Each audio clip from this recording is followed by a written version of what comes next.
Hey NinBuzz! I'm Awesome Face Prod for Nintendo News, Saturday, July 4th, 2015.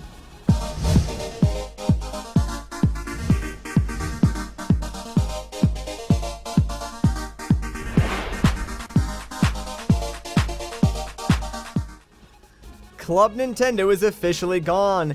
The service ended earlier this week, and now, accessing the page gives you this nice little thank you message from Nintendo. Like the saying says though, out with the old and in with the new. So now that the old Club Nintendo is gone for good, that leaves a ton of room wide open for the new reward system Nintendo has been teasing us about for a while now. They've been pretty secretive when it comes to how exactly this system will work, but I couldn't think of a better time to tell us than now. It seems like everyone's favorite Nintendo-only social media outlet Miiverse is getting an update this summer. This redesign will focus heavily on allowing you to communicate about the games you play as you play them. As a result, Nintendo is adding a few features, one of these being a private screenshot album in which users can store up to 100 in-game screenshots. These won't be visible to the general public, but I imagine Nintendo will give you the option to post them publicly from your collection at some point. Another feature is the Play Journal. This will allow you to create a journal entry at any time while playing a game to document your own personal experience. Think of this like a screenshot let's play of sorts.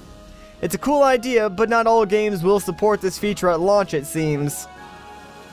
Early access is something that may or may not be familiar to you depending on your gaming platforms. But to fill us all in, early access is the process of purchasing a game prior to release, usually for a discounted price, and gaining alpha and or beta access as well as the full version upon release if the game makes it that far in development.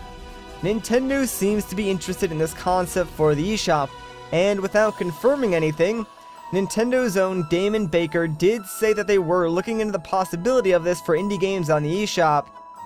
Now, early access is a touchy subject. A lot of the times developers will release a game on early access, gain some revenue, and just abandon the project altogether.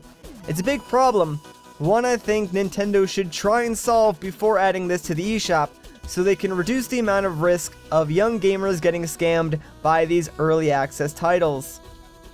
Fire Emblem Fates recently released in Japan, and it quickly became one of the top-selling games in that region.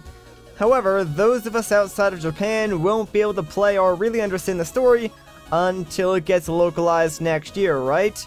Well, maybe not. A group of talented and dedicated Fire Emblem fans are currently working on a fan translation of the game, and they are going at breakneck speeds. So far, this project has several, if not all, of the in-game menus translated, and even an entire chapter done. That might not seem like a lot, but given the amount of dialogue in this game and the time it takes to translate these types of things, it's moving along very quickly. I'm also kind of hesitant to report on topics like this because the last thing I want is for these fans to get hit with a cease and desist order from Nintendo or anyone involved with the game's creation. But at the same time, I do want to support these fans and the great work they are doing for the community. Anyways, that's going to do it for this week's episode of Nintendo News, but if you want to see me talk some more, you can come and check out my channel, and there you'll find an ongoing Let's Play of Super Mario Galaxy 2. I've been Awesome Face Prod for Nintendo News. Have a great day.